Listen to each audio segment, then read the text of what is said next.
Ողջույն, ես Ռոզան եմ, մասնագիտությամբ լեզվաբան եմ, ներկայումս աշխատում եմ Մանդացյան հոգեբանական կենտրոնում։ Այսօրվա մեր տեսանյութի թեման է նյարդալեզվաբանական ծրագրավորումը բիզնես հաղորդակցման մեջ։ Նյարդալեզվաբանությունը լեզու ուղեղ հարաբերությունների ուսումնասիրությունն է։ Այսօր կապված է լեզվաբանության եւ այլ առարկաների հետ, ինչպիսիք են ճանաչողական հոգեբանությունը, նյարդահոգեբանությունը, ճանաչողական նյարդաբանությունը եւ այլն։ Նեյրոգիտությունների տեսանկյունից նյարդալեզվաբանությունը կենտրոնանում է այն բանի վրա, թե ինչպես է ուղեղն իրեն դրսևորում լեզվական գործընթացներում։ Նյարդալեզվաբանությունն օգնում է մեզ հասկանալ, թե ինչպես ենք մենք գրում, կարդում, ինչ է կատարվում մեր ուղեղում լեզվական գիտելիք ձեռք բերելիս եւ ինչ է տեղի ունենում, երբ մենք այն օգտագործում ենք մեր առօրյա կյանքում։ Նյարդալեզվաբանները փորձում են մեզ տալ բազմաթիվ հարցերի պատասխաններ, ինչպիսիք են. ինչով է մեր լեզուն տարբերվում կենդանիների լեզվից, ինչպես է աշխատում լեզվական համակարգը, ինչպես ենք մենք ընտրում ճիշտ բառերը մեր միտքը արտահայտելիս եւ առհասարակ ինչպես է ուղեղը ընտրում ճիշտ բառը։ Խոսելով նյարդալեզվաբանության մասին, ես կցանկանամ խոսել նրա ոլորտներից մեկի նյարդալեզվաբանական ծրագրավորման մասին։ Իսկ ինչ է նյարդալեզվաբանական ծրագրավորումը։ Հիմնականում Իսկ ինչ է նյարդալեզվաբանական ծրագրավորումը։ Հիմնականում կիրառվում է NLP, անգլերենում NLP, Neuro-Linguistic Programming հապաղումը,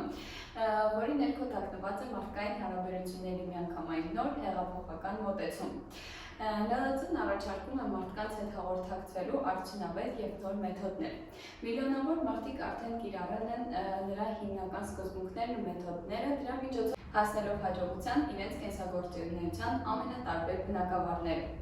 Նյարդալեզվաբանական ծրագրավորումը օգնում է մեզ ավելի արագ եւ իրապես հասնել նպատակներին։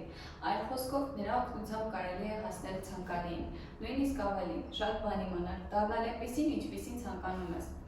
NLP-ն օգնում է մեզ արագ հասնել շրջապատի հետ փոխըմբռնմանը։ Այստեղ ակտիվանում են մեր այն մտավոր ընդունակությունները, որոնց մասին մենք չենք էլ կարող պատկերացնել։ Սա նեյրոն է։ Նյարդալեզվաբանությունը մեզ թույլ է տալիս վարպետորեն օգտագործել մեր լեզուն հասնելու համար մեր նպատակներին։ Սա արդեն լինգվիստիկ մասն է։ Եվ իհարկե նրա օգնությամբ կարելի է ղեկավարել մեր մտավոր ունակությունները, համոզմունքները, ֆիզիկական գործունեությունը եւ այլն։ Սա արդեն programming մասն է, ծրագրավորում։ Նյարդալեզվաբանական ծրագրավորման տեսությունը եւ պրակտիկան օգնում են մեզ ստեղծագործաբար լուծել մեր կյանքում առաջացած դժվարություններն ու խնդիրները։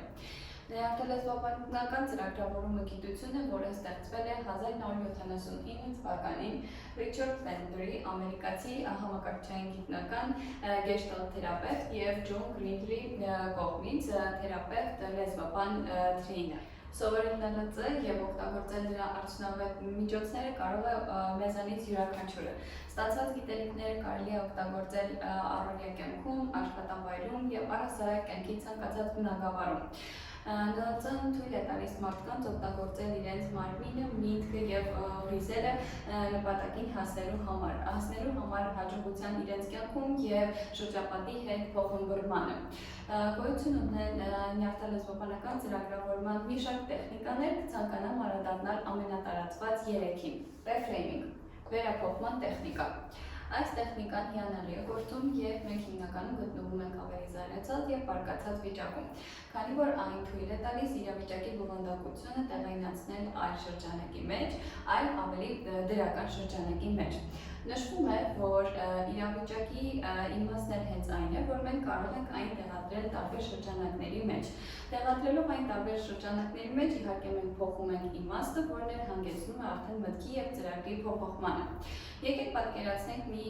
օրինակ։ Երբ մենք ասում ենք օրինակ, ես չափից ավելի շատ եմ խոսում։ Այստեղ մենք պետք է ինքներս մեզ հարցնենք, թե որ դեպքում է այն մեզ վնասում եւ որ դեպքում է այն մեզ օգտակար։ Այսինքն հնարավոր է, որ մենք շրջակա միջավայրում խոսում ենք շատ, որը որ բարգացնում է մեր կողքիններին, բայց եթե մենք դա տեղափոխենք բիզնես ոլորտ ու եթե մենք կատարում ենք օրինակ վաճառք, բնականաբար այդտեղ մեզ անհրաժեշտ է մեր արագ եւ ճկուն խոսելը, որպեսզի մենք կարողանանք ճիշտ վաճառք իրականացնել։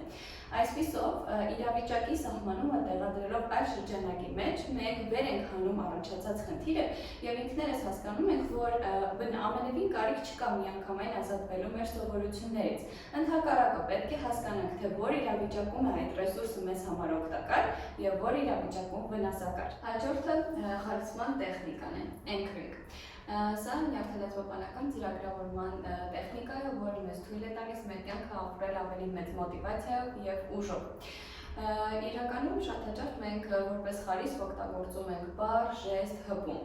Մասնագետները նշում են, որ խարիսքները այնքան շատ են մեր կյանքում, որ մենք երբեմն չենք էլ նկատում դրանք, սակայն ենթագիտակցաբար օգտագործում ենք։ Խարիսքները մասնակցում են ոչ միայն օգտակար, այլ նաև վնասակար սովորությունների ամրապնդման։ Խարիսխման տեխնիկան հիմնականում օգտագործվում է գովազդում, եւ գովազդային գործակալության հիմնական խնդիրն հենց այն է, որ կարողանան օգտագործել ճիշտ բառ, արտահայտություն, ժեստ, որը ավելի տեսանելի կդարձնի գովազդը։ Խարիսքները լինում են ինչպես դրական, այնպես էլ բացասական։ Դրական խարիսքները օգնում են մեզ արթնացնել ավելի դրական հուզական վիճակներ, ինչպիսիք են հանգստությունը, ժպիտները, երջանկությունը, խաղաղությունը եւ հակառակը բացասական խարիսքները մեզ օգնում են առաջացնել բացասական հուզական վիճակներ, ինչպիսիք են վախը, սարսափը, տխրությունը եւ այլն։ Հաջորդ կարևոր տեխնիկան ռապորտն է։ Փոխանցում։ Սա մեր դիմացինի նկատմամբ վստահություն եւ փոխանցում ստեղծելու կարողությունն է։ Նորից ռապորտը մեր վստահելի հարաբերությունն է երկու անձի միջև։ Նախքան սկսել յուրաքանչյուր խոսակցություն պետք է մեր դիմացինի նկատմամբ առաջացնել ռապորտ, որից հետո կարելի է շարունակել խոսակցությունը եւ համարել այն ստացված։ Նյարդալեզվաբանական ծրագրավորումը լայն կիրառում ունի նաեւ բիզնես հաղորդակցման մեջ։ Մի շարք հայտնի միջազգային ղեկավարների տարեվերջյան նամակների ուսումնասիրությունը ցույց է տալիս, որ նրանք հմտորեն կիրառում են նյարդալեզվաբանական ծրագրավորման տեխնիկաները։ Եվ այսպես այդ ուսումնասիրության արդյունքում մենք վեր ենք հանել հետևյալ հետաքրքիր դեպքերը։ Նրանցից յուրաքանչյուրը օգտագործում է դրական խարիսխի տեխնիկան իրենց աշխատողներին մոտիվացնելու համար։ Օրինակ, I look forward to working with you all։ Այստեղ look forward անհամբերությամբ սպասել արտահայտությունը յուրատեսակ դրական խարիսխ է։ Կամ օրինակ, as a strong supporter of innovative medicine development, we joined to the board of Pharmabiotic Research Institute։ Այստեղ էլ խարիսխ կարող եք համարել strong supporter ուժեղ աջակից արտահայտությունը։ Հաջորդ հետաքրքիր օրինակը, որի մասին կցանկանամ խոսել, մենքի գաղափարն է, որը արտահայտվում է պի դերանման միջոցով։ Այսպես ղեկավարները մենքի փոխարեն օգտագործում են ես դերանունը իրենց աշխատակիցներին ցույց տալու համար, որ աշխատակիցները իրենց հետ հավասար են եւ նրանք աշխատում են ոչ թե իրենց համար, այլ իրենց հետ։ Օրինակ, we made, մենք արեցինք դա, we achieved, մենք նվաճեցինք, we overcome, մենք հաղթահարեցինք, our success, our failure, մեր հաջողությունը, մեր ձախողումը։ Հաջորդ հետաքրքիր օրինակը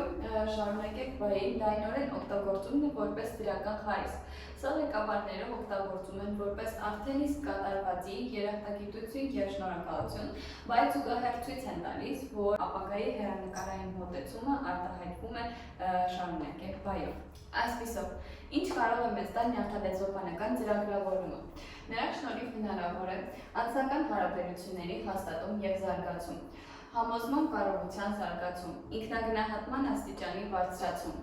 անցյալի բացասական երևույթների հետևանքների հաղթահարում, առավելագույնս արդյունավետության գործելու հնարավորություն, սեփական զգացողությունները կառավարելու, ղեկավարելու հմտություն, իր ուժերին հավատ ցանկացած գործի սկզբում եւ այլն։ Եվ վերջում ձեզ ներկայացնեմ նյարդալեզվաբանական ծրագրավորման գլխավոր նշանաբանը։ Եթե ինչ-որ բան կարող է անել աշխարհում գոնե մեկ մարդ, դա կարելի է սովորեցնել բոլորին։